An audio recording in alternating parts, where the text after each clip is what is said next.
So I was recently offered a chance to try some new oil paints. The paints that I've been using for a few years now after switching from Winsor & Newton. I had been using Winsor & Newton since I was in college, but once I wanted to get to another level, I just realized the Winsor & Newton water soluble ones that I was using just didn't work for me. So I did a little research and I found Maimeri oils.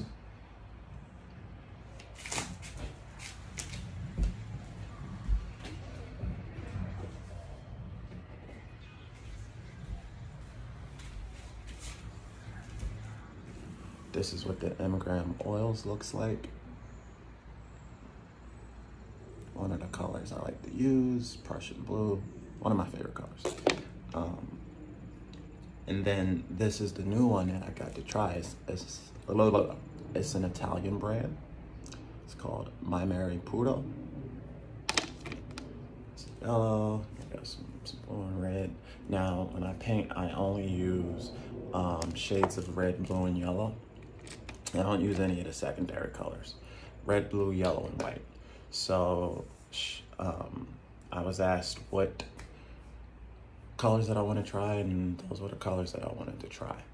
And I mixed all of my colors from those 4 colors, red, blue, yellow, and white.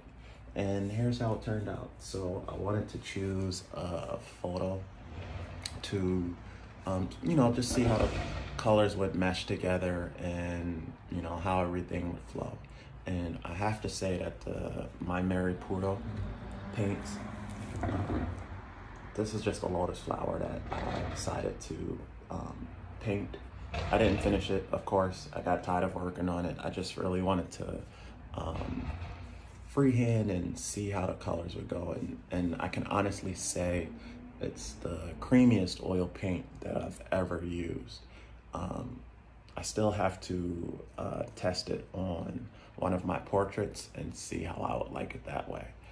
Being that I didn't finish this one. And yeah, that's pretty much it. I use the same walnut oil that I use for my Maimeri oils for the Maimeri Puro paints, and it worked very cohesive. I then did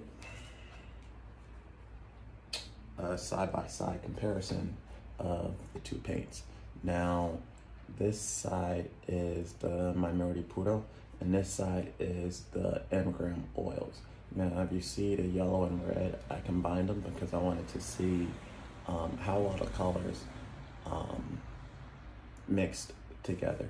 And then I left the blues and whites, I left that alone, just because I did what I needed to up here. So, what I found is that on the Maimeri oils, the stand oil, which is the walnut oil, it tends to sit on top of the paint. So you really have to mix equal parts, but you don't have to do that with the Maimeri Puro paints, which is the ones that I'm trying out. It just binds very good together and it sits flat on the canvas. But again, I'm going to have to add it to a portrait that I'm working on just to see how much I like it. But so far, I'll say they're really neck and neck as far as the, as far as the quality of color, the pigment. As far as the pigment goes, they're really neck and neck. It's really high pigment. A lot of paints they'll put fillers in it and you don't get that high pigmentation that you're looking for. But these are really neck and neck on that. I found that out when I mixed these. Now this one did come out a little bit darker, but that's because I didn't clean my brush off. I still had a little blue on it. So I'm gonna do a little bit more playing around. I'm gonna add it to canvas, a painting that I'm working on, and we'll see how it goes. But so far, I'm going to give the edge to my Maimeri Puro paints for having a better quality. It's more creamy, it's more thin, it's not as thick as this, but so far I'm leaning towards the engram oils for pigment, but they're really neck and neck on pigment. So again, I'm gonna have to do a little bit more research on these new paints, but so far I'm liking them a lot. And that's it. That's all I got to say today. Hi, so I'm back. I did have one more thing to say, or maybe two more things to say.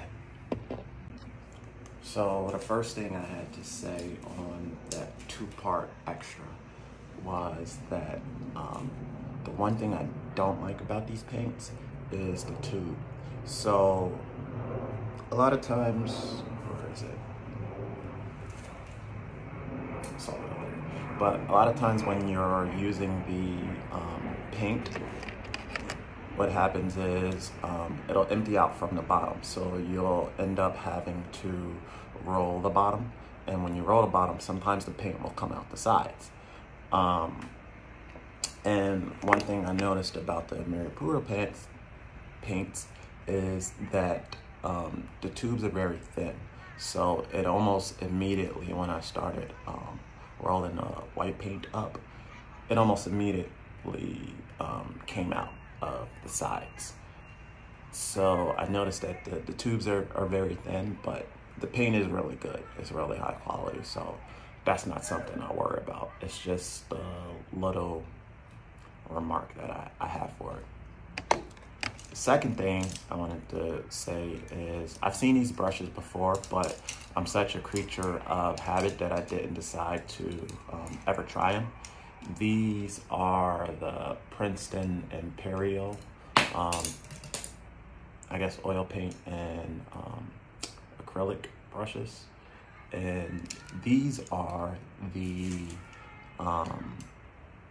same brand, Princeton, but they're Aspen category. And I have to say the brushes are really great. When it comes to oil paint and brushes, you'll see a lot of thick, hard bristle brushes. I don't like using brushes that are hard. I also don't like using brushes that are too soft because the bristles will break down a little bit easier, in my opinion. I like using brushes that are right in the middle but closer to soft. And these brushes are amazing. So I'm very thankful I got a chance to try these and try the new paints.